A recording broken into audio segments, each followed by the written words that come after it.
is for the way you look at me. Sex in the fitting room, nudity, and adultery? What's up? Stay tuned. You're tuned in to AfterBuzz TV, the ESPN of TV talk. Now, let the buzz begin. Hey! How you doing? Welcome to Why Women Kill, AfterBuzz After Show. I'm your host, Jackie Nova, and oh my God, what an episode. Season 1, Episode 2. It just keeps getting better. And better and better and better. And better and better.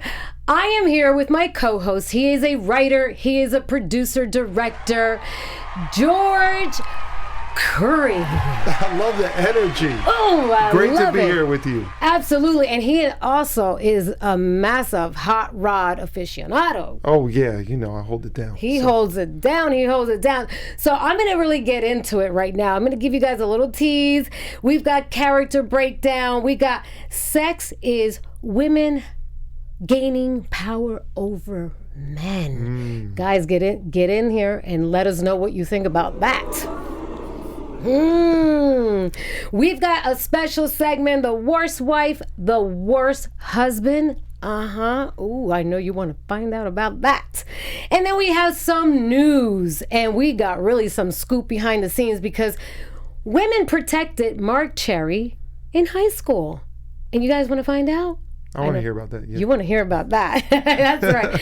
So, okay. George, what is your overall thought? My overall thought about episode 2. Yes. I like how they peeled the layers and went into deeper layers. We saw more character dynamics, more complications in the marriages, more secrets surfacing. And actually, last time I shouted out the director, the writers, and acting. This time I'm going to shout out the DP and the cameraman and camerawomen because I love how this was shot. Yes. Awesome job. Yeah. And on top of that, the editors, because did you notice the sequences from the shower from each decade? Yeah. How it was, they were in the same shower and it's different decades. It's just the way they spliced it was just It was like flawless butter. editing. The hands in each scene, same bathroom, different decades. Oh, no, this is in epic sequence. Editing. A shout out to the editor for sure. Oh my God. I mean, and I also thought that although Beth Ann is very, she's more of a 1930s, I'm a housewife and I don't do wrong, that type. She was scaring me. She's transforming. Turned up. Woo! Keep that same energy, Beth Ann. I'm feeling Beth it. Ann, I'm loving your energy. Yes, I'm a little scared of you now. I wasn't before. I was like, man, you could just run her over with whatever. No, I'm scared of her now. Don't play with Beth Ann. Telling you. So talking about Beth Ann, we're going to break down some characters. Okay, so you know how I feel about Beth Ann. How do you feel about Beth Ann and Rob? I mean, I've even got pictures right here from the episode. Beth Ann and Rob, and there are the neighbors, the Mosconis. Hello, right there, the Mosconis. Beth Ann. So we're seeing the side. We anticipated this last episode. We thought she was going to start plotting. She did, and I love what she's tapping into. We saw her being overpowered in episode 1. Episode 2, she's taking the power back into her hands. I love the fact that she's stepping up. I love the code name Sheila. So if you're going to do some dirty work, you know what I mean? Don't put it on your name. So she's showing us She's using her neighbor's some name. street knowledge. And you know, So in a way, the real Sheila kind of shaded her a few times. Yes. So I like that she's using her name to maneuver back. Yeah. I like the plotting, the explosiveness at the dinner table. Showing up to the table with no clothes on. No. I was like, whoa. And then the boss showed up. So I thought that was a lie when Rob was like, I got my boss's briefcase. So I like the writing in that when the boss actually shows up and she still kind of held her composure. I mean, this almost kind of reminds me a little bit how Sebastian Gutierrez does his directing on the show Jet. Because it's the way this nakedness, but it's so tasteful. Tasteful. You had the flowers blocking the cleavage. But the booty was out there. The booty was out there. Yeah. I didn't know if it was a stunt double or if it was Jennifer Goodwin. But hey, good job. Good job, Jennifer. Your body's looking tight. So yeah, I really liked Beth Ann's demeanor in this because I do. I like going for the underdog. I don't really even have a sports team. I'll go for who's losing. Yes. Because I love seeing a comeback. Yeah, because she, out of all the actresses playing their roles in this show, she's, it's 1930s. Like, she's supposed to be the weakest one, and that's how it started out. And then all of a sudden, it's like, oh, wow, she is becoming way stronger. The hidden power, and she's finding herself. She's finding herself, and I really appreciate that. Oh, I love it. It is refreshing that, you know what, back then, even though in the surface it looked a certain way, in home, I mean, there's all that stuff like with the neighbor, and the neighbor's like, what are you talking about? Because she's Italian, and you go do this, and you get a sex book. What are you kidding me? You need to satisfy him. So Beth Ann got the manual. I believe it was called Marital Anatomy or something like that. And I don't know what she read, but she probably flipped to the oral sex page, because what we see is her in the shower. She's going down on Rob, and she was doing it with conviction and determination, and then all of a sudden you hear the complaints about the biting, or that hurt. I'm assuming it's biting, and then we see Rob fall. I don't know about you, because we're talking about Beth Ann and Rob. I was happy to see Rob fall through the glass. I was too, but let me tell you something. I think that it's not that she doesn't know what she's doing. I think she's so angry at him because, he's cheating. She's letting it out. She bit him. She did mention to the real Sheila that she didn't have sex till marriage. Mm-hmm. So on one hand, I think it could be inexperience. It could and on be. the other hand, I'm kind of feeling the vibe of what you're saying. Maybe she's passive aggressively or aggressively getting back at Rob. Yeah, especially after talking to April so much, the waitress. Oh, that's just the lover. Fuel to the fire. Fuel to the fire. But for her to also, and we're talking about how strong Beth Ann is, for her to be able to withstand talking to the woman who's creeping with your hubby. Strong. Wow. Yeah, don't sleep on Beth Ann. Don't sleep, people. Don't sleep. So then let's get to the next couple, because, it's a new show. We want to get you guys all, caught up with, the characters and what we feel about each character. We're going to move on to, Lucy Liu, who plays Simone, and Jack, it's Karl Grove, who he plays. So it's the Grove family in the 1980s. What do you feel about that couple in the 80s? So we heard more from Karl. Yes. This episode. Finally, and like that. Right? That was one of my questions. What is really Karl's deal? Is he into Simone? Is he trying to save face? What we see in the dynamic this episode is actually more of Simone trying to save face. She's mentioning the daughter's wedding. She doesn't want them to sleep in separate beds or for her daughter to know that. And she doesn't want to show up to the wedding split. So we're seeing that Simone is making this effort.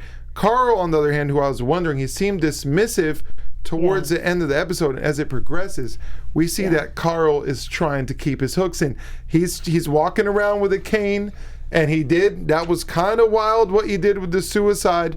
His explanation, Karl's explanation, was he wanted to prove that he loved her and didn't want to break up. What are your thoughts on that? Oh my goodness, let me tell you. I think that Simone, the reason why she doesn't want to, I don't see that she loves him. I just don't feel it. I feel like she's icy cold with him, and it's a marriage of convenience because he has the money. And she's just like, oh, okay, I have this mansion. But it's like she also doesn't want to be embarrassed, because she thinks it's a gay love interest. Yeah, you see tough. That when she was having that little chat with her girlfriend. And considering the 80s, but she almost, when her girlfriend was talking about, I saw him in the car with a woman, I believe she mentioned a woman, Simone seemed a little more upset about that. Right, that's when she got jealous. Yeah. I'm like, you guys are twisting me up a little bit here. She seemed to be brushing it under the rug before. But when she found out it was someone of the same sex, and there she is with her gymnastics. She's doing her little workout. She viewed her as a. By the way, I know I'm a guy, but if I was in the 80s, I think I'd rock one of those. Me too. You know what are those called? They're not rompers. They're not onesies. This is like a Jane Fonda workout. A Speedo. Oh, I forgot that guy's name. But I think, you can do it. Yeah, but you know what? I think those little workout videos in the 80s, from what I've seen, the little retro channels, I think the dudes did wear those. I love it. My shirt kind of like reflects that, the colors and all that. It does. We're rocking it out. I've got the little workout thing. And then there's Tommy right in that picture. My God, Tommy the lover. Tommy, yo, he turned up. So let's touch on that for a little bit. Please, let's touch on that, because, you know, that is part of the 1980s duo here, the Simone and Karl. We saw Simone, because you mentioned the convenience and I mentioned the saving face. I do believe Simone was trying to work it out. Yes. When she thought it was a dude with Karl, or it was a dude. But when she discovered the gossip from the friend, that's when we saw the itch for vengeance with Simone, and of course with this boy Taylor. Is it Taylor coming through? Yeah. And she actually did it. She turned up, and talking about Taylor, give me a chance to show you the man I've become. Taylor went in all the way. Oh my figuratively God. And literally. And he was willing to go again. And I know she ain't used to that with Karl's old D, but the young D came in and she was impressed and he was turning up, and I'm like, oh my gosh. Yeah, it was crazy. Wow. Woo, my God. Well, we're going to touch upon more of that in a little second. We're going to get to the next couple. That's deep right there. Ooh, the next couple. Menage a trois. That's we've got Eli and Taylor. We've got Eli and Taylor. It's a now couple, right in 2018, 2019. They're now. They're not back in the day.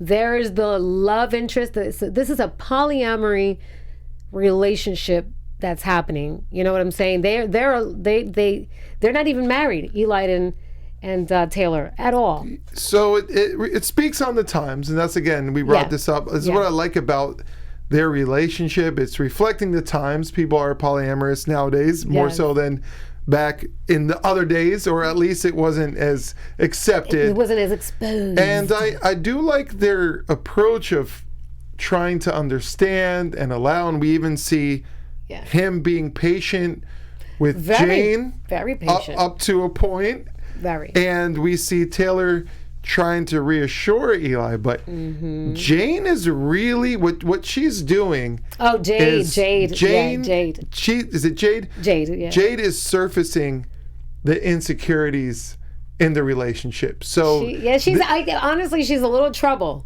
Yeah, she's a little trouble. They've had a balance and they've had this lifestyle, but she's shaking the waters, because before, from what we're seeing, it was just, hey, you could talk to other people, but did you see the way Taylor was looking at her in that scene?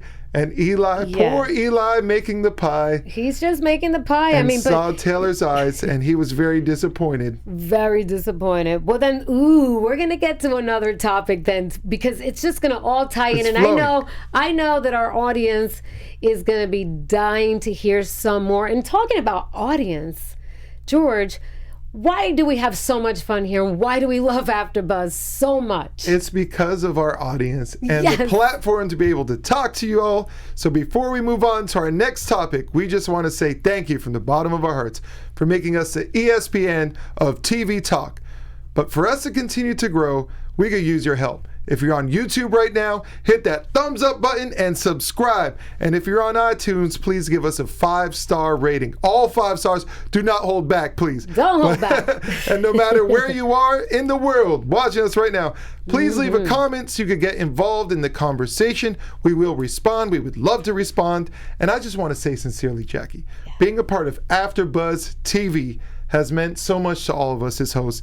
And we truly we really do appreciate all of you in supporting us and enabling us to do what we do. And do not forget to tell your friends to keep enjoying our show. Spread the good word. Spread the good word. Spread the good word. Absolutely. Amen. Hallelujah to that. You hear that bell chime from our producer, Ryan? I was feeling Ryan's it. producing. Yeah. Hello, holleration. We're going to get to side pieces. Side pieces. We got something good for you guys. We've got side pieces. And we've got Jane, who's part of the polyamory relationship with Taylor and Eli, which takes place in the nowadays. And we've got April, the waitress, back in the 1930s, right? And then we've got Tommy in the 80s with Simone and Karl. Tommy boy.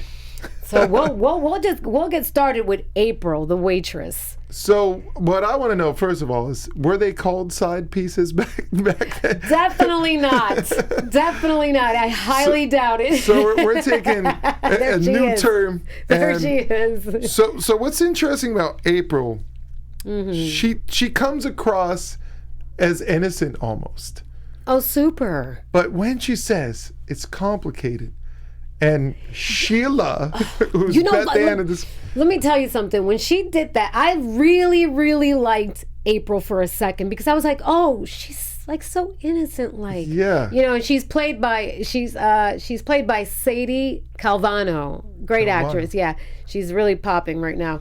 But I was like, what are you even thinking? You know he's married. Oh, so, tell me more. What do you think, George? Because that just heated me up. All right. So part of me couldn't be mad at April because she was so nurturing to Beth Ann the first time they met in the diner. So I had some preconceived notions and bias because I love someone who's nurturing. Yeah. It reminded me of my mother. Right. My mother's so nurturing. So when I saw her do that, it showed a very humane side of April. But even sometimes the most humane people can turn the most savage, and she knows something's going on in the kitchen. Well, not probably precisely because the boss knows he walked in, she didn't walk in, but something's going on in the kitchen. She knows that Beth Ann is married and she's still doing it, and sometimes the sex just draws you in and you start losing your perception of right and wrong, black and white, and you start accepting the gray area. So I'm going to give her that credit that she is humane, but she's also very human, and humans are imperfectly perfect. Everyone has a weakness. She might, you can tell in the eyes she knows it's wrong, but you know, her mind's telling her no, her body is telling her yes right now. Well, you know, and I hear you, but as a woman, I'm like, oh, come on, man, April, really? Because I really liked her. So I mean, it doesn't mean I want to keep seeing her for sure. So Mark Cherry, you know, since you're the writer, you're the creator. No, don't get rid of her yet. Like, I like seeing her. So it's a nice dynamic, and I love how Beth Ann is. She's just transformed. Yes. She's I'm getting scared of that woman because she is becoming very, very calculative. Ooh, that's a good word to use. Very calculative. So we're gonna move on to because so that's good. We Jane, you know, is gonna be the next one. I feel polyamory. Let's talk about Jane because she's just Jane. Now Jane walked in on the conversation. She was ready to go. She reminded me of when I was on the basketball team. You know, like before the game, we do our layups. She reminded me of the player who don't even practice with the layups. She just goes right in to dunk. So, you're talking about me? Let's go. She was definitely talking about plotting. Now, I thought Beth Ann was a plotter, but Jane's a plotter. She knows what she's doing, and she's stirring up a storm over there. Yeah, she's stirring the pot. I believe that she's a little more on the guilty spectrum. She's more guilty. Yeah, because April. You see how she mentions like, well, in the jacuzzi, I mean, it's just that I grew up with nothing. She's got this whole innocent vibe going. You are not innocent. I'll tell you that much. And a part of me thought, you know, seeing Eli, he seems like the more vulnerable of the two. I mean, Taylor's a lawyer, right? She has a head. She has a strong head on her shoulders. And what I think I'm seeing, is Jane is prying on the weakness of Pi Eli. Yeah. Okay, she's prying on his weakness, and she might be dividing and conquering. She might be purposely creating the wedge, that threesome. Clearly she knows that Taylor brings home the bacon. Exactly. She's the lawyer. That's her house. She might be trying to claim Taylor, Yeah. and Eli is sensing it. Exactly. Oh, man. Well, let's move on to Tommy. Tommy. Oh, Tommy, you player. Tommy is basically a modern day, is it Stifler from American Pie? Stacy's mom? That's what Tommy's doing. Tommy is the ultimate MILF hunter. He's young. He's energized. He's excited. Oh, he's crazy. He's exploring sex. He's at that age where it's still, everything is new and riveting and exciting.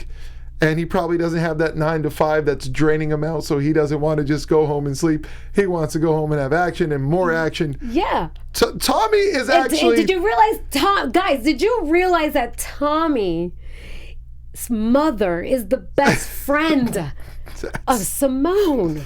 And Simone she just had it. She was like, you know what, there's this good looking guy, I'm just going to go sleep with him. Oh, so the gym friend is Tommy's mom? Mm-hmm. Is that the same person? I think it is. If it is, that's gangster. Good for you, Simone. If it is, because she held that secret for 2 years. But I do like what you said about killing the messenger. That is usually what happens.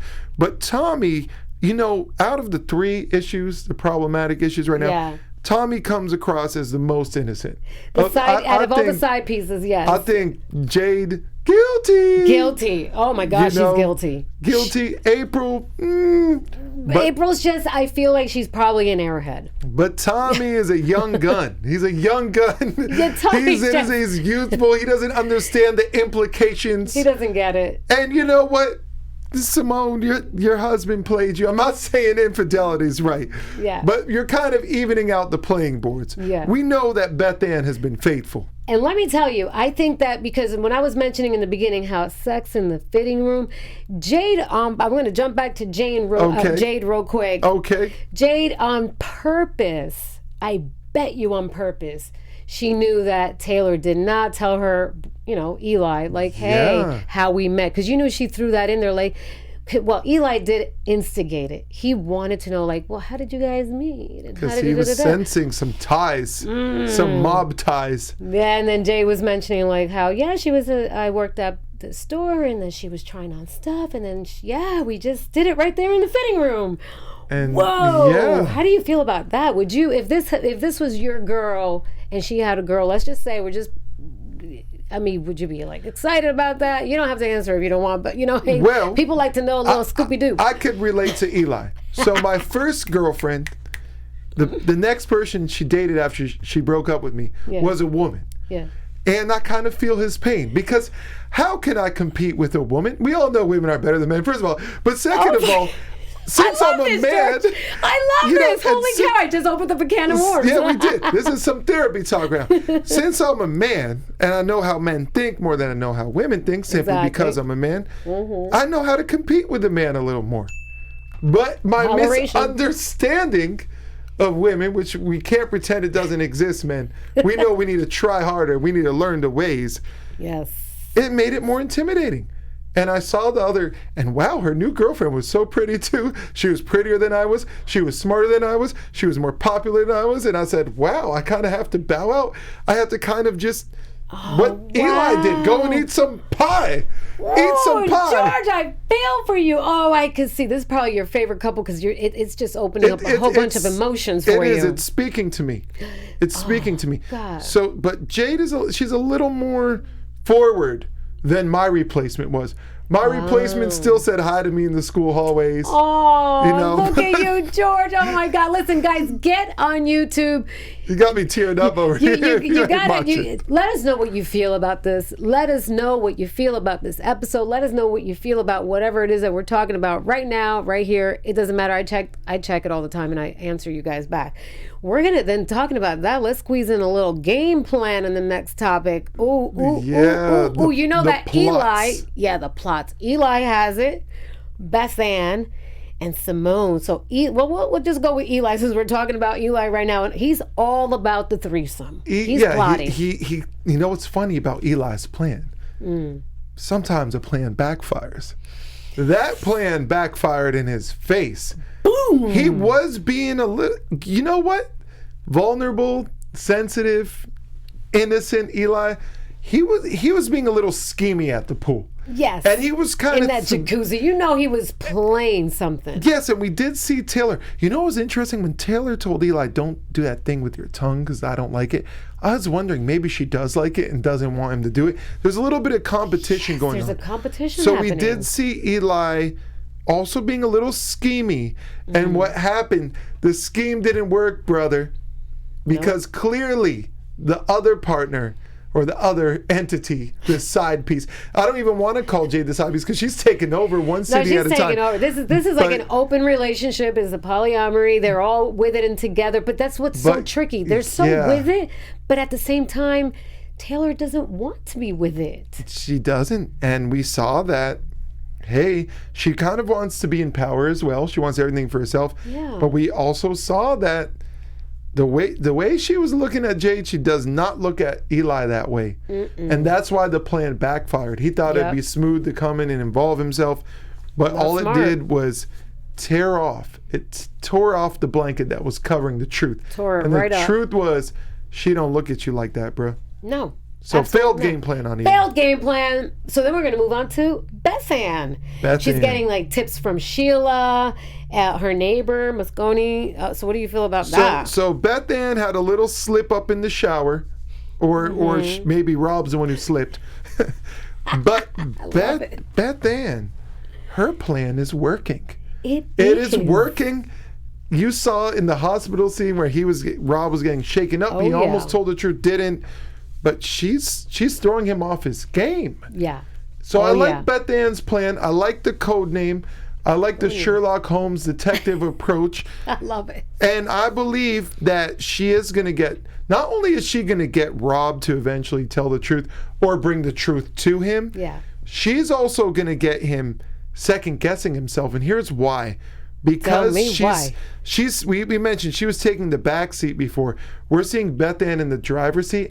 And I don't think that Rob, who seems like a complete narcissist, but let's just throw that out there. Seriously. Sorry, Rob. Seriously. No, he Rob. really is. He really is. He's annoying the Sam, I'm sure you're a great me. person in real life. But Rob, I don't like Rob right now. And I don't think people like that know how to function when they're getting beat at their own game. Yes. And knowledge is power. And Beth Ann has a power because she has a knowledge and she's being smart, playing her cards right, and not telling her partner that she has the knowledge. So as much as Rob thinks, oh, I'm in the know, I'm the man right now. Nah, she's in the know. You've been caught in your dirty tricks, Rob. Yes, indeed. Rob, you are caught in your dirty tricks. And let me tell you, I mean, Beth Ann is doing a killer, no pun intended, job at it. Oh, we're going to get onto Simone's little game plan. So she gets her new little boo, who's barely legal, Tommy. So the Tommy. Let's see how that plan is working out. I mean, she's having some fun. So what do you think about that one? It was effective. It was effective. It's an effective game she plan. Went all the way. Karl, who for now only confirmed, there's speculation that he was in the car with a woman, but confirmed definitely cheated on Simone with the picture, what we saw. Yeah, absolutely. But here's what I like about Karl is he's more honest than Rob. So Simone now can kind of get in a better position because while Karl's being honest, she's now positioning herself to hold her own secrets. So she may slowly get the upper hand, especially with the way it seems things are going with Tommy.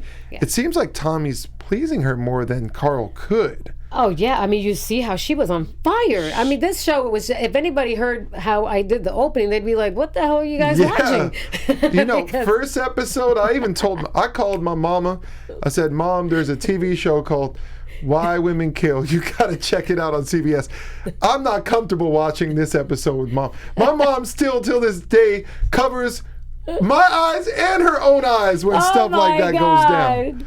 Oh my Lord. Well, before we get on to special segments, I just want to just say real quick, I love how in the beginning, how the old man and the old woman, this is how they're labeled on IMDb. It's not like they have an actual name. They've been through the I just love how they set that up, because I thought maybe in this episode they were going to actually have a killing, but there wasn't.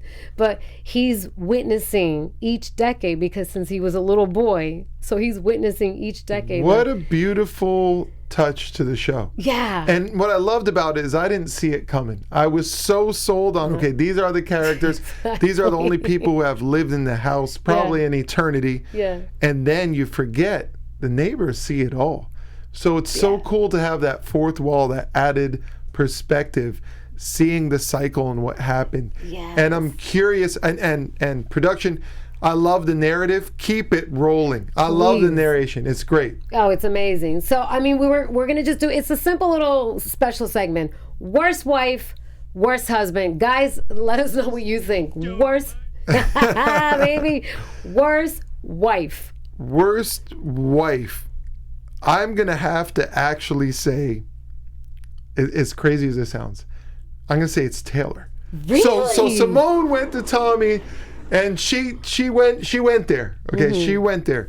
Taylor, while she's being honest, the problem is if you're in a partnership, you can have side pieces, but don't have a side piece with more swag than the main. Right. So while Simone, crazy. I could see her eventually coming full circle back to Karl. I can see that happening.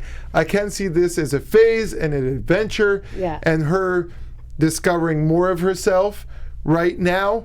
But I do think that Taylor has crossed this line, because although there's a difference between being enticed, which is what we see with Simone, and being bedazzled, which is what we're seeing happening with Taylor and Jade. That look, that stare was so intense, it bled through my soul and my middle school PTSD from losing to a woman. So maybe I'm putting too much of my feelings. I'm getting a little Drakey with this, but I'm gonna say that he's it's reminding Taylor. me of Drake right now. It's Taylor. Too bad I can't sing like him. It's Taylor. And then, okay, so for me, it's going to be Simone. And I'm just going to keep it shorter, because we're going to shortly have to wrap things up, but not right this second, but I'm going to keep moving. Simone. That's who I think, because I just feel I don't even think she's ever been in love with this man. This is like she just got married for the money. This is what I'm feeling. So I just feel like, for me, she's like the worst wife, because I don't feel like she even wants to be a wife. But that's my little bit of gold digging happening. Little gold digger. Yeah, exactly. And for worst husband, I'm going to go with Rob. No brainer. Late 1930s. Dude, you are so typical. Let me just say something. When Beth Ann came to the dinner table, before she came naked, she came swagged out. She had her hair did, nails did, everything did, and she was trying to make the extra effort. Yeah. And him dismissing her. I mean, the worst thing you could do to someone is not be mean to them, but actually dismiss them. Did you just see how beautiful she got? It's not like the waitress who, April is, but like she's more wow. Like when she really did herself up, I was just like, oh my God, how are you not noticing your wife? And that's on top of the fact that he's a pathological liar and lies about everything. Besides the briefcase, I'll give him that.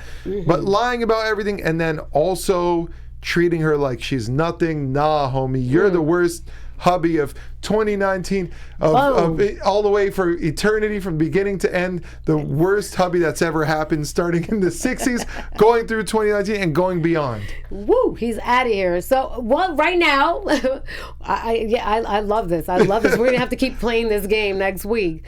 Let us know who you think is the worst. Please let us know in the chat. Please. Absolutely. Let's get into the news, people. AfterBuzz TV News. I just need to just let you all know Mark Cherry. I know I spoke about him last week, but I did mention some teas in the beginning. He says, this is straight from New York Times, and he says in an interview, I am not intimidated by women's strength. I rejoice it. I think there's some, certainly not all, male writers who write the fantasy women they wish they could have met when they were in high school. Women were who I depended upon. Women are the ones who protected me in high school. And he's in his late 50s now, and that he's put over a half century of loving women, learning about them, depending upon them, and in the last 30 years writing about them. And this was all very recent. And he says, and I'm continuing my journey. This man has not only created Desperate Housewives, The Golden Girls, I mean, the list just goes on. Go to IMDb. I mean, he's just incredible. This is a great celebration of womanhood that we're witnessing. Yes, and you can tell by the characters that he writes and the shows that he creates. All these women there. He feels also that he's like made such a change with how there is an impact. Of course, absolutely. And talking about impact, let's go to predictions. This is Ryan in the booth real quick. I just wanted to we have one person in the chat real quick. His name's Jonathan Moulton, and he says, What's up, don't Jonathan? have a side piece with more swag than the main IMAO only on this show. Just want to give him a quick shout out. Yo, thanks for tuning in. Of course, Thank you so much for tuning in. And now, I like that. I love it. AfterBuzz TV. Props. Boom.